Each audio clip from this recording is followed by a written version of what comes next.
میں بڑی ذمہ داری سے کہہ رہا ہوں، اس وقت جو نازک وقت ہے وہ مسلک پہ نہیں، وہ اسلام پہ ہے۔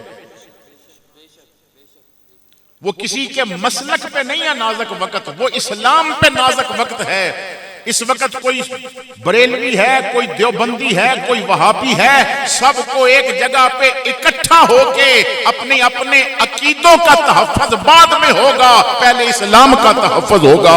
اسلام قائم رہے گا تو ہم پھر اپنے عقیدے بھی قائم رکھ سکیں گے۔ لیکن اصل مقصد ہے پیغام آپ تک پہنچانا، اور میرا یہی انداز قبلہ بابو ارشاد علیہ رحمہ کو بھی پسند تھا، ان کے بیٹوں کو بھی پسند ہے، اور اسی لیے یہ مجھے بلاتے ہیں کہ پیغام پہنچایا جائے۔ مجھے ہے حکم اذاں لا الہ الا اللہ۔ جس دور سے ہم گزر رہے ہیں نا، یہ دور بڑا نازک دور ہے۔ میں ایک بات عرض کرنے لگا ہوں، اس کو سمجھنے کی کوشش کیجئے گا۔ دین پہ اتنا نازک وقت کربلا میں بھی نہیں تھا جتنا آج ہے۔ دین کربلا میں بھی اتنے مسائل سے دوچار نہیں تھا جو آج بھی دین کو مسائل کا سامنا ہے۔ لیکن اس وقت نا دین کا سہارا بننے والا حسین تھا، مگر آج ہمیں وہ کوئی نظر نہیں آ رہا۔ وہ جو اس کا خادم تھا وہ تو اپنا کام کر گیا، وہ جو حسین کا خادم تھا وہ تو اپنا کام کر گیا۔ تو لیکن آج میں نے اور آپ نے دیکھنا ہے، اس وقت ہم وہ کفر کی پلاننگ سمجھ ہی نہیں سکے کہ جو اس نے کی۔ سب سے پہلے اس نے اسلام میں فتنے ڈالنے کے لیے اپنے بندے تیار کیے۔ یہ وزیرستان میں جب پہلے آپریشن ہوا تھا تو کتنی مسجدوں کے مولوی پکڑے گئے کہ جو مسلمان ہی نہیں تھے۔ کتنی مسجدوں سے وہ مولوی، ان کی مردہ لاشیں اٹھائی گئیں کہ جن کے ختنے بھی نہیں تھے، اور جو پکڑے گئے وہ مسلمان ہی نہیں تھے، وہ یہود و ہنود کے ایجنٹ تھے، مسلمان بن کے رہ رہے تھے، اور پہلا ٹارگٹ یہ تھا کہ مسلمانوں کو آپس میں لڑایا جائے۔ جب سے پاکستان بنا ہے اس وقت سے لے کے آج تک، اور اس سے پہلے بھی آپ دیکھ لیں، تقریباً 150 سال ہو چکا ہے اس بات سے کہ آج تک ہم اس مسئلے سے آگے قدم نہیں بڑھا سکے کہ 11ویں حلال ہے یا حرام ہے۔ بھائی بھائی جدا ہو گئے، باپ بیٹوں میں لڑائی ہوئی، بہنیں ایک دوسرے کے منہ دیکھنے سے رہ گئی، کیونکہ ایک بہن کا خامد 11ویں کو حلال کہتا ہے، دوسرا حرام کہتا ہے۔ آج تک ہم اسی مسئلے پہ ہی ایک دوسرے سے بحثیں کر رہے ہیں اور ایک دوسرے پہ کفر کے فتوے لگا رہے ہیں کہ انگوٹھے چومنا جائز ہے یا ناجائز ہے۔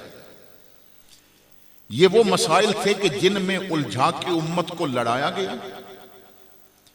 اور دوسرا سٹیپ کفر نے یہ استعمال کیا کہ پھر اس نے ہمارے گھروں میں اپنا کلچر داخل کیا۔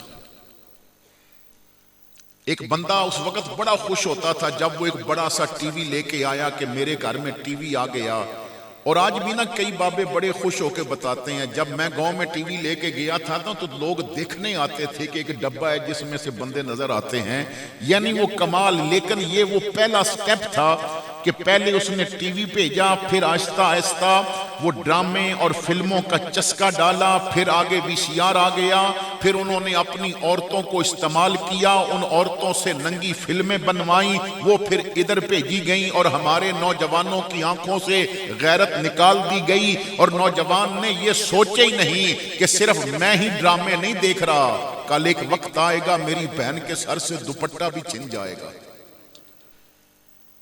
آج مسلمان کا بیٹا بھی اسلام سے واقف نہیں ہے۔ کتنے گھروں میں بچے ہیں جنہیں کلمہ پڑھنا سیدھا نہیں آتا۔ تو اس وقت جو نوجوان موجود ہیں انہیں اس بات کی فکر ہی نہیں کہ اسلام لٹ رہا ہے یا نہیں لٹ رہا۔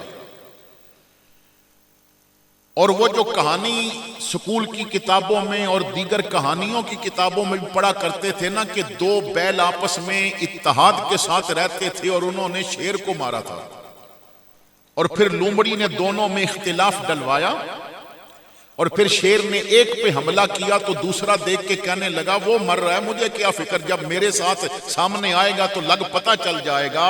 اسے پتہ اس بات کا نہیں تھا کہ جب وہ میرے سامنے آیا تھا تو میں ایک نہیں تھا، ہم 1 2 11 تھے۔ وہی آج ہماری حالت کر دی گئی کہ ایک فرقہ تباہ ہو رہا ہے اور دوسرا کہتا ہے میں اس کا ساتھ کیوں دوں، یہ تو انگوٹھے ہی نہیں چومتا، اور دوسرا تباہ ہو رہا ہے تو پہلا کہہ رہا ہے میں اس کا ساتھ کیوں دوں، یہ تو کھڑے ہو کے صلاۃ و سلام پڑھتا ہے۔ ہمیں ان تمام چیزوں سے نکل کے اس وقت میں بڑی ذمہ داری سے کہہ رہا ہوں، اس وقت جو نازک وقت ہے وہ مسلک پہ نہیں، وہ اسلام پہ ہے۔ وہ کسی کے مسلک پہ نہیں ہے نازک وقت، وہ اسلام پہ نازک وقت ہے۔ اس وقت کوئی بریلوی ہے، کوئی دیوبندی ہے، کوئی وہابی ہے، سب کو ایک جگہ پہ اکٹھا ہو کے اپنے اپنے عقیدوں کا تحفظ بعد میں ہوگا، پہلے اسلام کا تحفظ ہوگا۔ اسلام قائم رہے گا تو ہم پھر اپنے عقیدے بھی قائم رکھ سکیں گے۔ تو اس کے لیے ہمیں محنت کرنی پڑے گی، ہمیں اسلام اپنی زندگیوں میں لانا پڑے گا، ہمیں اپنی محافلوں کو سنجیدہ بنانا پڑے گا۔ یہ 3-4 دن پہلے میں ایک محفل میں گیا تو وہاں بھی نعت پڑھی جا رہی تھی، لگیاں نے موجاں ہون لائی رکھی سونیاں۔ تو میں نے گفتگو کرتے ہوئے کہا مجھے بھی بتاؤ کہاں موجیں لگی ہوئی ہیں، دکھاؤ مجھے موجیں کہاں لگی ہوئی ہیں۔ یہ جس نے لفافہ نوٹوں کا بھر لیا اس کی تو موجیں لگ گئی، اور جو منہ مانگ کے لاکھ روپیہ لے گیا اس کی تو موجیں لگ گئیں۔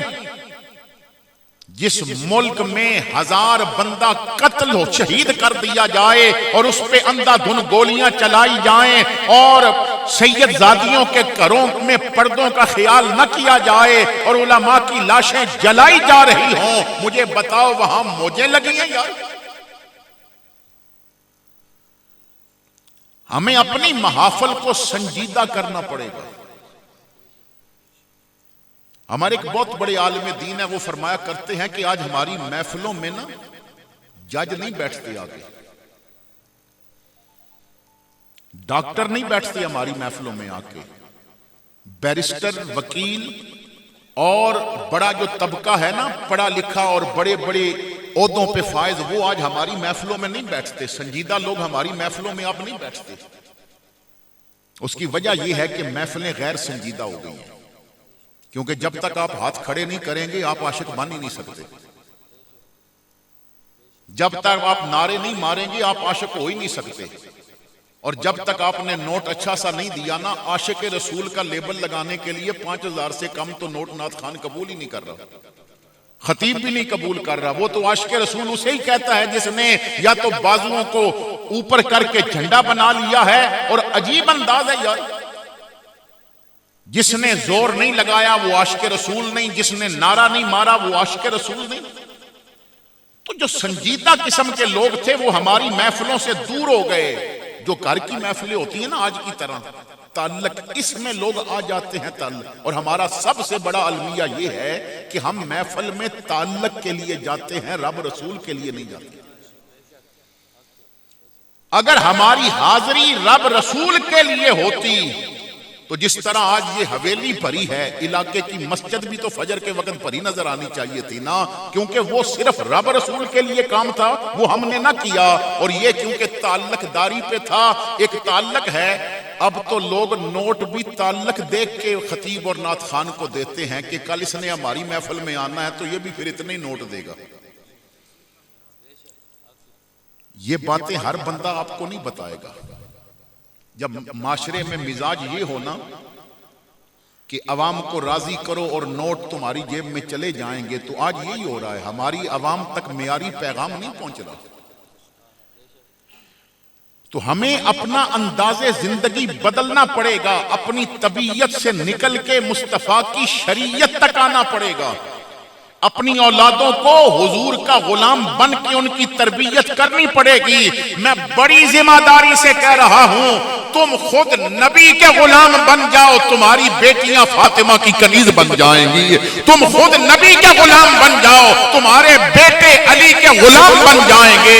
تم خود مصطفیٰ کے غلام بن جاؤ، تمہاری اولادوں کی زبانوں پہ ابو بکر کی صداقت بھی آ جائے۔ وہ بیٹا کبھی نمازی نہیں بنتا جس کا باپ نمازی نہیں ہوتا۔ وہ بیٹا کبھی سچ نہیں بول سکتا کہ جس نے گھر میں جھوٹ سنا ہو۔ وہ بیٹا کبھی رشتوں کو مضبوط نہیں کر سکتا جس نے ماں باپ کو رشتے توڑتا دیکھا ہو۔ ہمیں پریکٹیکل حضور کا غلام بن کے دکھانا ہے، تو پھر دیکھو تمہاری نسلیں کیسے مصطفیٰ کا غلام نہیں بنتی۔ لیکن ہماری حالت کیا ہے، ذرا توجہ سے سنیے گا۔ ہمارے پاس جب لوگ آتے ہیں نا تو کہتے ہیں مولانا ایک دعا ہمارے لیے ضرور کیجئے گا کہ اللہ ہمارا خاتمہ ایمان پہ کرے اور ہمیں موت ایمان پہ آئے۔ یہ بات اس کی فکر رکھنی چاہیے، دعا کروانی چاہیے کہ موت ایمان پہ آئے، بہت اچھی بات ہے۔ لیکن جو میں سمجھانا چاہتا ہوں وہ سمجھیے گا کہ جو بھی ملتا ہے جس سے بھی پوچھو وہ کہتا ہے جی موت ایمان پہ آئے۔ اب سوال یہ ہے کہ ہر بندہ ایمان پہ مرنا چاہتا ہے، ایمان پہ زندہ کیوں نہیں رہنا چاہتا؟ میں نے آج تک کسی کو یہ دعا کرواتے نہیں سنا کہ جی دعا کریں ہم ایمان پہ زندہ رہیں۔ ہر بندہ ایمان پہ مرنا چاہتا ہے، ایمان پہ جینا نہیں چاہتا۔ تم ایمان پہ جی کو دیکھو، پھر دیکھنا موت کتنی حسین ہوگی۔ بڑے بڑے بادشاہ ایمان پہ نہیں جیے نا تو آج ان کا ذکر بھی نہیں ہوتا۔ مہر علی ایمان پہ جیا تھا، آج دیکھو اس کے نام کو اللہ نے کتنی بلندی عطا فرمائی۔ میرا دادا علی حجویری ایمان پہ جیے تھے، معین الدین ایمان پہ جیے تھے، علی المرتضی ایمان پہ جیے تھے، ابو بکر ایمان پہ جیے تھے۔ ایمان پہ جی کے دیکھنا، جنازے اٹھیں گے وقت بتائے گا۔ جو ایمان پہ جیتے ہیں رب ان کا آخری وقت کیسا عظیم کر دیا کرتا۔